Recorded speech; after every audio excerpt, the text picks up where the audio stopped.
Bonsoir Bilal El Atlati, pardon. Bonsoir Abdel. Merci beaucoup d'être avec nous invitation. ce soir dans le club. Vous êtes président du CFA Cévennes Formation. Et donc, on souhaitait vous avoir ce soir parce que, donc, comme je le disais, en tant que président de ce CFA Cévennes Formation, votre établissement est en plein boom. Vous avez des projets, de nombreux projets, notamment avec l'ouverture de nouvelles licences et puis un déménagement qui est prévu. Alors, avant qu'on en parle, moi, la première question que je voulais vous poser, puis ça va intéresser surtout Brahim qui est avec nous aussi, c'est quel est aujourd'hui le besoin de formation sur le bassin alésien ? Ce qu'on a globalement besoin au niveau même national, mais encore plus sur le bassin alésien, c'est de rapprocher le plus possible les jeunes du monde de l'entreprise. Voilà. Moi, je suis un ancien cadre de la grande distribution.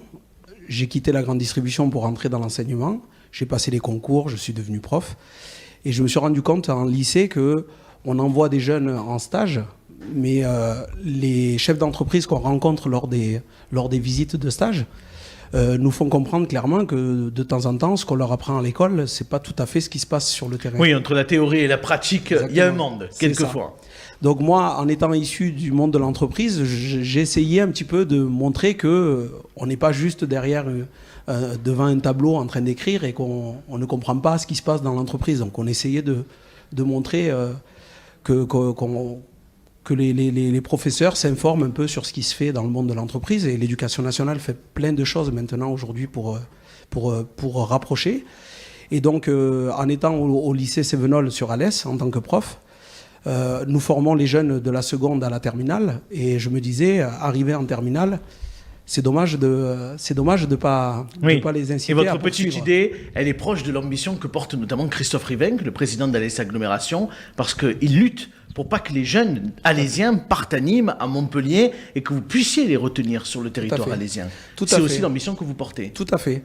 Grâce à la loi de 2018 sur la modernisation, on a la possibilité, lorsqu'on a des contrats des jeunes, des entreprises, de pouvoir ouvrir un CFA. Alors, je le fais très rapide, mais il y a des certifications qualité qu'il faut obtenir, etc. quand même.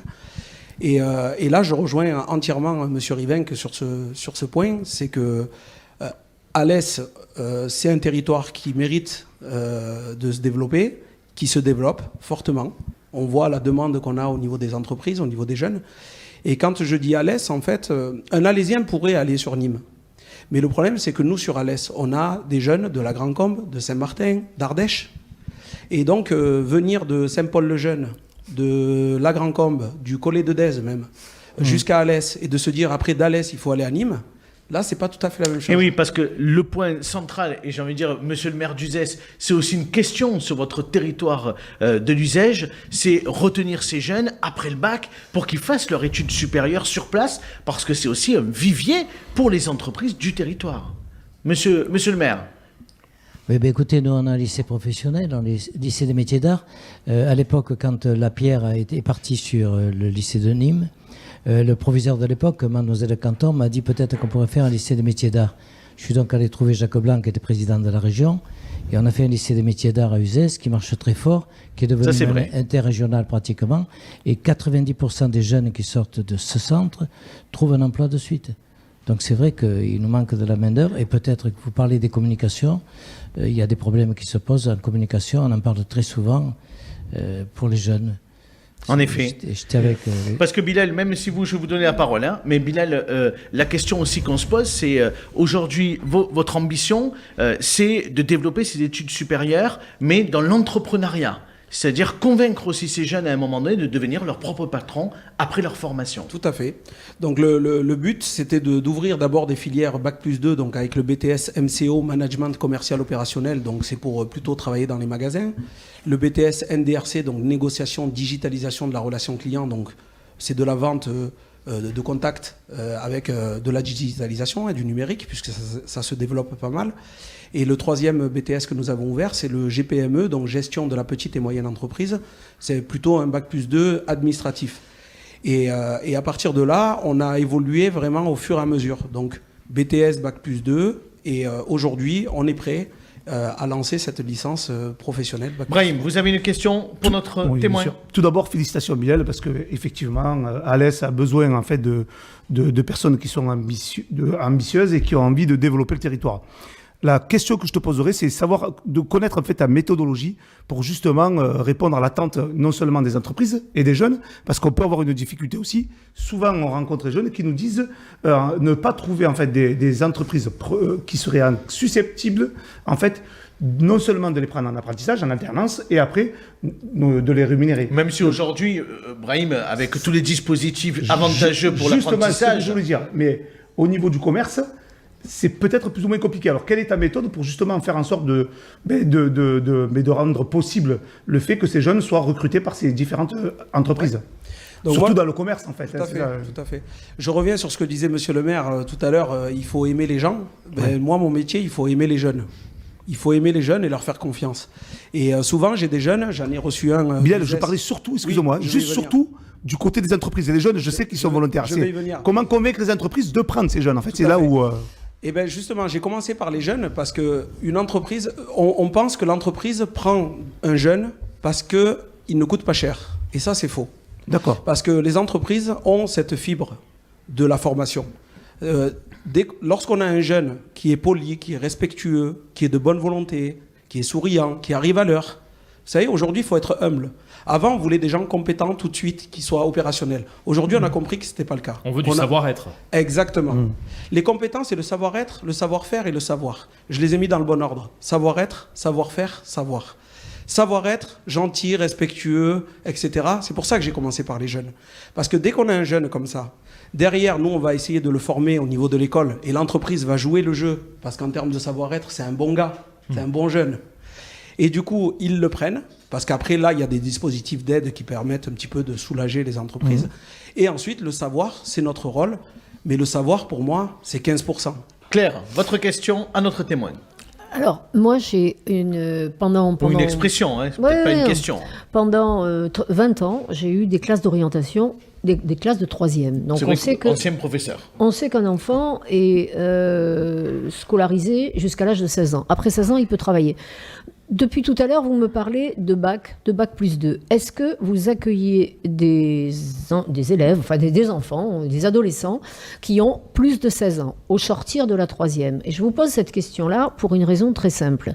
Quand on était en conseil de classe et en conseil d'orientation, c'était systématiquement ce qui revenait. On voyait que l'enfant, il ne voulait pas travailler, il n'était pas fait pour ça. Et c'était systématiquement vu par les parents et vu par aussi la société et tout le monde comme une voie de garage, c'est-à-dire tu fais pas des études. Mais donc vous, est-ce que après la 3e, vous avez aussi une filière, vous avez monté quelque chose? Alors moi, en tant que président du CFA, j'ai que des bac plus 2 et à partir de la rentrée 2023, un bac plus 3. Par contre, ma casquette de professeur en lycée, puisque j'ai toujours un mi-temps en lycée, donc je reçois des jeunes qui arrivent de 3e. Alors, il y a deux choses. La première, c'est qu'on a mis en place des 3e. Alors, à l'époque, ça s'appelait des 3e DP6. Maintenant, c'est des prépas pro. Ces jeunes-là, justement, après la 4e, viennent en 3e et commencent à préparer un métier déjà, commencent un petit peu à se familiariser avec le commerce, la gestion, etc. Et ça leur permet déjà de commencer à mettre un petit pied à l'étrier et ils ont des périodes de stage qui leur permettent de voir si ça leur correspond. Donc, il y a cette première possibilité. Et la deuxième possibilité... la deuxième chose que je voulais dire, c'est que les mentalités au niveau des parents a évolué. Parce qu'avant, on voulait tous des médecins, des avocats. C'est moins honteux aujourd'hui d'aller vers des voies professionnelles, ce qui était moins le cas avant. Rapidement, Brahim, vous vouliez dire un mot. J'ai vu que tu étais aussi référent handicap. Et comment allier aussi ça avec des personnes qui sont susceptibles, excusez-moi, d'être en fonction d'handicap et d'allier ça, alternance, handicap et entreprise. Est-ce que ça, c'est une alchimie qui se passe bien? Est-ce que les entreprises aussi sont preneuses? Pose des bonnes questions, The Brahim. Ouais. On va le prendre comme journaliste, cette émission. Allez-y, Bilal. Donc effectivement, pour obtenir la certification qualité Calliope qui nous permet d'avoir les subventions, les aides, etc. pour lancer un CFA, il faut passer cette habilitation, cette certification qui s'appelle le référent handicap. Donc là, en l'occurrence, sur le CFA, c'est moi qui ai fait la formation, parce que j'ai cette petite fibre depuis très longtemps déjà. Concrètement, le handicap, il y a plusieurs catégories. Il y a les handicaps que nous, on pense, quand on entend personne en situation de handicap, on passe au fauteuil roulant. Sauf que le fauteuil roulant, c'est 2 à 5% des personnes. Nous, ceux pour qui on est confronté, c'est plutôt les troubles 10. D'accord. Donc dyslexie, dyspraxie, et là, il y en a beaucoup. Alors certains nous disent il y en avait pas autant avant, c'est juste qu'ils n'étaient pas détectés avant. Aujourd'hui, on les détecte. Une toute dernière question, Bilal, mais on aura l'occasion de vous inviter à nouveau parce qu'il y a beaucoup de sujets. Et c'est vrai que la formation sur le territoire alésien, on n'en parle pas systématiquement et c'est pour ça qu'on voulait ce soir en parler. Un dernier mot sur votre projet de déménagement rapidement pour nous expliquer d'où est partie la jeunesse de ce projet de déménagement. Et je présume c'est parce que vous avez des objectifs aussi d'accueillir plus de jeunes. Tout à fait. Alors, on ne veut pas non plus devenir le gros CFA, non. Puisque du coup, on parlait tout à l'heure de la quantité et de la qualité. Monsieur le maire disait qu'il préférait faire moins de projets, mais aller au bout. Moi, c'est pareil. D'avoir des classes qui soient cohérentes, qui aient une continuité. Là, on va être sur 4 grandes classes avec 3 BTS, la licence. Et c'est déjà très bien après le bac. Bravo. Merci beaucoup, Bilal Alatlati, d'avoir été avec nous. On va rappeler que vous êtes président du CFA Cévennes Formation. Dans quelques années,